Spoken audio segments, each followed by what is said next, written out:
제2장 뛰어난 재능과 아주 평범한 싸움. 그때부터 모모의 형편은 좋아졌다. 어쨌든 그 아이는 그렇게 생각했다. 사정에 따라 마을 사람들의 여유에 따라 넘칠 때도 있고 부족할 때도 있었지만 아무튼 언제나 먹을 것이 있었다. 집이 있고 침대가 있고 쌀쌀한 날씨에는 난로에 불도 뗄 수 있었다. 하지만 무엇보다도 좋은 친구들이 많이 생긴 것이 가장 좋았다. 그렇게 친절한 사람들을 만난 것은 모모에게는 정말 행운이라고 생각할 수도 있는 것이다. 하긴 모모도 그렇게 생각했다. 하지만 얼마 안 가서 마을 사람들 역시 모모를 만난 것이 커다란 행운이라는 것을 깨닫게 되었다. 모모는 그들에게 꼭 필요한 존재가 되었다. 전에 그 아이 없이 어떻게 지낼 수 있었는지 의아할 정도였다. 이 작은 소녀가 그들 곁에 머무는 기간이 길어질수록 소녀는 더욱더 커다란 존재가 되었다. 마을 사람들은 아이가 어느 날 갑자기 떠나버리지 않을까 걱정하기에 이르렀다. 그렇게 해서 모모의 집에는 손님이 끊이지 않게 되었다. 모모 곁에는 언제나 누군가가 앉아 열심히 이야기를 하고 있었다. 모모가 필요하지만 직접 찾아올 수 없는 사람은 모모를 부르러 사람을 보냈다. 아직 모모가 필요하다는 것을 느끼지 못하는 사람이 있으면 마을 사람들은 이렇게 말했다. 아무튼 모모에게 가보게. 이 말은 인근 마을 사람들이 의뢰하는 일상어가 되어버렸다. 사람들은 하시는 일이 모두 잘 되길 빕니다. 맛있게 드세요. 하나님만이 아실 일이지. 같은 말을 하듯이 무슨 일이 생기면 이렇게 말하는 것이었다. 아무튼 모모에게 가보게. 도대체 왜 그랬을까? 모모가 누구에게나 좋은 충고를 해줄 수 있을 만큼 똑똑하기 때문에, 위로를 받고 싶어하는 사람에게 꼭 맞는 말을 해줄 수 있기 때문에, 현명하고 공정한 판단을 내릴 줄 알았기 때문에, 그 어느 것도 아니었다. 모모는 이 세상 모든 아이가 그렇듯이 그런 일을 잘해주지 못하였다. 그렇다면 모모가 사람들을 즐겁게 해주는 어떤 재주를 가지고 있었던 걸까? 이를테면 노래를 잘한다든지 악기를 다룰 줄 안다든지, 혹시 서커스단에 있었던 적이 있어서 춤을 추거나 고개를 할 줄 알았던 것일까? 그것도 아니었다. 그렇다면 모모가 마술을 부릴 줄 알았던 것은 아닐까? 모든 근심과 어려움을 단번에 잊게 해주는 비밀스러운 주문을 알고 있었던 것은 아닐까? 손금을 보는 재주가 있거나 아니면 앞날을 내다보는 그 비슷한 어떤 능력이 있었던 것은 아닐까? 그것도 아니었다. 하지만 꼬마 모모는 그 누구도 따라갈 수 없는 재주를 갖고 있었다. 그것은 바로 다른 사람을 말을 들어주는 재주였다. 그게 무슨 특별한 재주라. 남의 말을 듣는 건 누구나 할 수 있지. 그렇게 생각하는 독자도 많으리라. 하지만 그 생각은 틀린 것이다. 진정으로 귀를 기울여 다른 사람의 말을 들어줄 줄 아는 사람은 아주 드물다. 더욱이 모모만큼 남의 말을 잘 들어줄 줄 아는 사람도 없었다.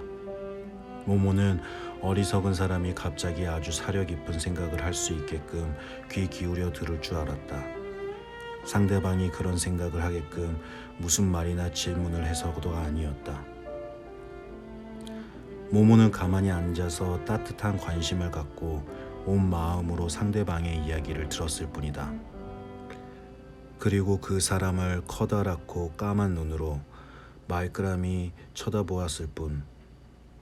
그러면 그 사람은 자신도 깜짝 놀랄 만큼 지혜로운 생각을 떠올리는 것이다. 모모는 결정을 내리지 못하거나 어떻게 해야 할지 모르는 사람들이 문득 자신이 무엇을 원하는지 정확하게 알 수 있게끔 그렇게 귀 기울여 들을 줄 알았다. 모모에게 말을 하다 보면 수줍음이 많은 사람도 어느덧 기침이 없는 대담한 사람이 되었다. 불행한 사람, 억눌린 사람은 마음이 밝아지고 희망을 갖게 되었다. 내 인생은 실패했고 아무 의미도 없다.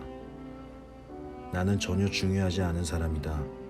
마치 망가진 냄비처럼 언제라도 다른 사람으로 대치될 수 있는 그저 그런 수백만의 평범한 사람 가운데 한 사람에 불과하다. 그렇게 생각하는 사람은 모모를 찾아와 속마음을 털어놓았다. 그러면 그 사람은 말을 하는 중에 벌써 어느새 자기가 근본적으로 잘못 생각하고 있었다는 사실을 깨닫게 되었다. 지금 있는 그대로의 나와 같은 사람은 이 세상에 단 한 사람도 없다. 그렇기 때문에 나는 나만의 독특한 방식으로 이 세상에서 소중한 존재다. 이런 사실을 깨닫게 되는 것이었다. 모모는 그렇게 귀 기울여 들을 줄 알았다. 어느 날 이웃이면서도 죽자사자 한바탕 싸우고 난 뒤로 서로 말도 하지 않던 두 남자가 원형극장으로 모모를 찾아왔다. 다른 사람들이 이웃끼리 서로 원수로 지내는 것은 옳지 않으니 한번 모모에게 가보라고 권했기 때문이었다. 두 사람은 처음으로 안 가겠다고 고집을 부렸지만 결국 마지못해 충고를 따랐다. 그렇게 해서 극장에 온 두 사람은 각각 원형 극장의 돌좌석 다른 편에 멀찌감치 떨어져 앉았다. 그들은 철천지 원수 마냥 아무 말도 하지 않고 침울하게 앞만 바라보았다. 한 사람은 모모의 거실에 난로를 놓아주고 예쁜 꽃그림을 그려주었던 미장이 바로 그 사람이었다.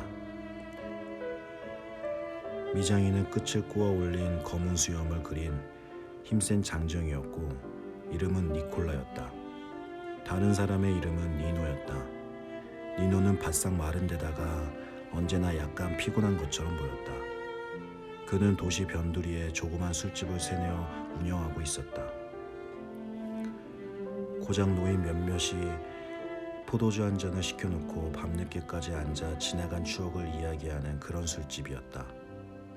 니노와 그의 뚱뚱한 아내 역시 모모의 친구였다. 그들은 맛있는 것을 들고 종종 모모를 찾아오곤 했다. 모모는 두 사람에게 서로에게 잔뜩 화가 나 있다는 것을 눈치챘다. 누구한테 먼저 가야 할지 알 수가 없었다. 결국 모모는 누구의 마음도 상하게 하고 싶지 않아서 두 사람에게서 똑같은 거리만큼 떨어진 속초 무대의 가장자리에 걸터 앉아 두 사람을 번갈아 바라보았다. 모모는 무슨 일이 벌어질지 그저 기다리고 있었다.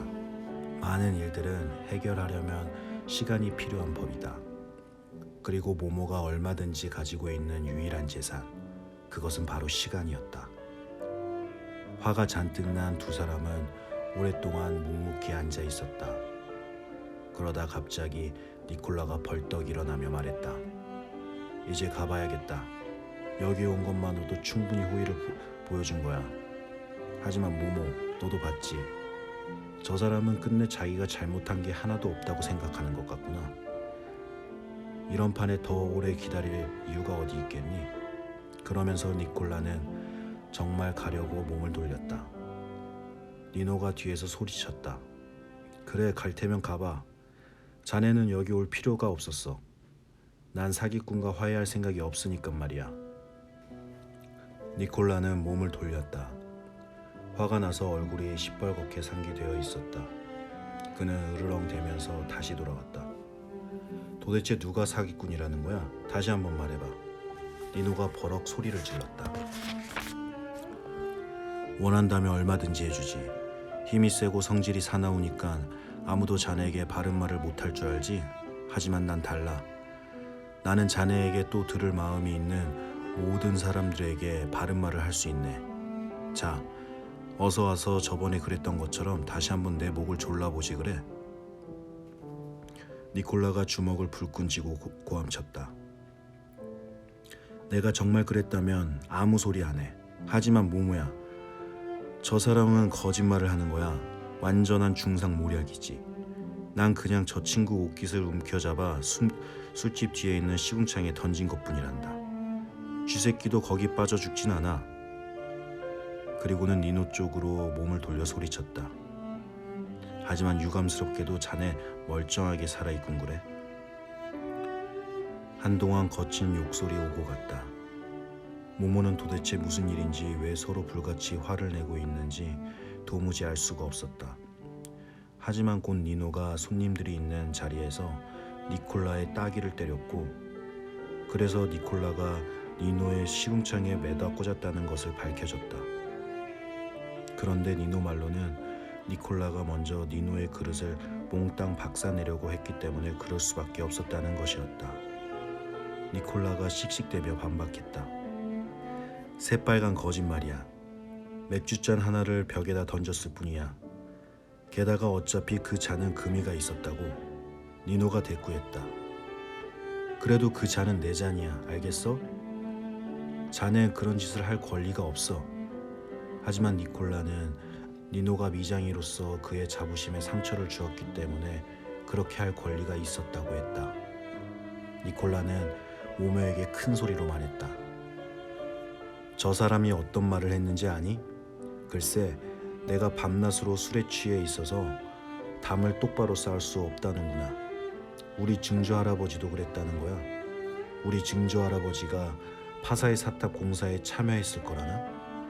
니노는 대답했다. 하지만 니콜라, 그건 농담이었어. 니콜라는 화를 내며 말했다. 멋진 농담이군 그래. 난 그런 농담을 듣고 웃을 순 없네. 그렇지만 니노가 그런 농담을 했던 이유가 니콜라가 기분 나쁜 농담을 했기 때문이라는 것이 곧 밝혀졌다. 어느 날 아침 일어나 보니 니노의 집 대문에 선명한 빨간색 페인트로 이렇게 쓰여 있었다. 아무것도 될 수 없는 사람이 술집 주인이 된다. 니노는 그것을 농담으로 생각할 수 없었고 그래서 안갚음을 했다는 얘기였다. 두 사람은 두 가지 농담 중에서 어떤 것이 더 멋진 농담인지를 놓고 티격태격하더니 다시 화가 나서 소리를 질러댔다. 그러다가 갑자기 싸움이 뚝 그쳤다. 모모는 눈이 둥그레져서 두 사람을 쳐다보았다. 두 사람은 그 눈길의 의미를 해독할 수 없었다. 저 아이가 마음속으로 우리들을 우습다고 생각하고 있는 걸까? 아니면 슬퍼하는 걸까? 모모의 얼굴에서는 아무것도 읽어낼 수 없었다. 하지만 두 사람은 갑자기 거울 속에 비친 자신의 모습을 들여다본 듯이 부끄러워졌다. 니콜라가 말했다. 좋아. 자네 집 대문에 그런 말을 쓰지 말았어야 했을지도 모르지. 하지만 니노, 자네가 손수 포도주를 한 잔만 따라주었어도 그렇게는 하지 않았을 거네. 이치가 그렇잖아. 안 그런가? 나는 언제나 꼬박꼬박 돈을 지불했으니 말일세. 자네가 나를 그렇게 대우할 하등한 이유가 없다고 생각하네. 니노가 받아쳤다. 이유가 있을 수도 있지. 성 안토니우스 일을 잊어버렸나? 얼굴이 헬쓱해지는군. 자넨 날 철저하게 속였어. 그런 일을 마냥 넘어갈 수는 없지. 니콜라는 버럭 소리를 지르며 어이가 없다는 듯이 자기 이마를 쳤다. 내가 자네를 속였다고? 적반하장도 유분수지. 자네가 날 속이려고 했잖아. 물론 성공하진 못했지만 말이야.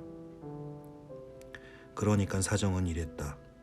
니노의 작은 술집 벽에는 성 안토니우스에 그린 천연색 그림이 걸려 있었다. 니노가 언젠가 잡지에서 오려내어 액자에 끼운 그림이었다. 어느 날 니콜라가 마음에 든다면서 니노에게 그림을 사겠다고 했다.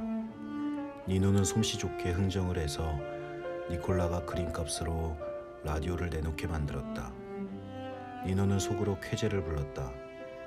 니콜라가 손해를 보는 것이 분명했으니까. 결국 거래는 성사되었다.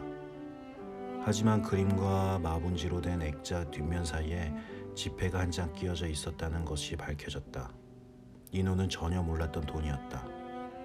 이제 그가 속아 넘어간 꼴이 되었다. 화가 난 니노는 니콜라에게 돈은 흥정에 들지 않았으니까 그 돈을 돌려달라고 단호하게 요구했다. 니콜라는 그 요구를 거절했고 그 후 니노는 니콜라에게 포도주를 따라주지 않았다. 그렇게 해서 싸움이 시작된 것이었다. 이야기의 사건의 발단까지 거슬러 올라가자 두 사람은 한동안 잠자코 있었다. 먼저 니노가 물었다. 솔직하게 말해보게, 니콜라. 흥정을 하기 전에 돈이 있다는 사실을 알았나 몰랐나? 물론 알았지. 그렇지 않다면 어느 누가 그렇게 손해보는 흥정을 하겠나? 그렇다면 인정하게. 자네가 날 속인 거야. 왜? 정말 돈이 있다는 걸 몰랐나? 몰랐어. 맹세하지. 좋아. 그렇게 자네 날 속일 마음이 있었던 거야. 어떻게 그런 허접쓰레기 같은 신문지 조각으로 내 라디오를 차지할 생각을 할 수 있나? 응? 그런데 자넨 어떻게 돈이 있다는 걸 알게 됐나? 이틀 전에 한 손님이 성 안토니우스에게 바치는 현금으로 그곳에 돈을 끼워 넣는 걸 보았네. 니노는 입술을 깨물었다. 많았나? 니콜라가 대답했다. 더도 덜도 않고 꼭 내 라디오 값에 상당하는 액수였네. 니노가 생각에 잠기며 말했다. 그렇다면 우리 싸움의 진짜 원인은 내가 잡지에서 오려낸 성 안토니우스 때문이었군 그래. 니콜라가 머리를 긁적이며 작은 소리로 웅얼거렸다. 그렇지. 원한다면 그림을 돌려주겠네 니노. 니노가 위엄있게 대답했다. 천만에. 그럴 필요 없네. 바꾼 건 바꾼 거야. 대장부꿀이 한 약속은 지켜야지. 여기서 두 사람은 동시에 큰 소리로 웃기 시작했다. 그들은 돌 계단을 내려와 풀이 옷자락 둥근 마당 가운데서 얼싸안고 상대방의 등을 토닥였다. 그리고는 모모를 안으며 이렇게 말했다. 정말 고맙다. 잠시 뒤 두 사람은 집으로 돌아갔다. 모모는 오랫동안 그들에게 손을 흔들어 주었다. 모모는 자기 친구인 두 사람이 다시 사이가 좋게 되어서 마음이 정말 흐뭇했다. 또 한 번은 이런 일이 있었다. 조그만 사내아이 하나가 모모에게 노래를 부르려고 하지 않는 카나리아 한 마리를 가져왔다. 이 일은 훨씬 더 어려운 일이었다. 하지만 모모는 일주일 내내 카나리아에게 귀를 기울였고 드디어 카나리아는 즐겁게 지저귀기 시작했다. 모모는 이 세상 모든 것의 말에 귀를 기울였다. 개, 고양이, 귀뚜라미, 두꺼비, 심지어는 빗줄기와 나뭇가지 사이를 스쳐 지나가는 바람에도 귀를 기울였다. 그러면 그들은 각각 자기만의 독특한 방식으로 모모에게 이야기를 했다. 친구들이 모두 집으로 돌아간 밤이면 모모는 수많은 별들이 반짝이는 하늘을 머리에 이고 있는 옛 원형극장의 둥근 마당에 혼자 앉아 거대한 정적의 소리에 가만히 귀 기울이곤 했다. 그러면 모모는 별들의 나라를 향해 열려있는 거대한 귓바퀴 한가운데 앉아 있는 듯한 느낌이 들었다. 그리고 가슴 깊은 곳까지 스며들며 나지막하지만 웅장한 음악을 듣고 있는 것 같았다. 그런 밤이면 모모는 유난히 예쁜 꿈을 꾸었다. 아직도 귀 기울여 듣는 일이 대수롭지 않은 일이라고 생각하는 사람이 있다면 모모만큼 잘할 수 있는지 한번 직접 시도해 보길 바란다.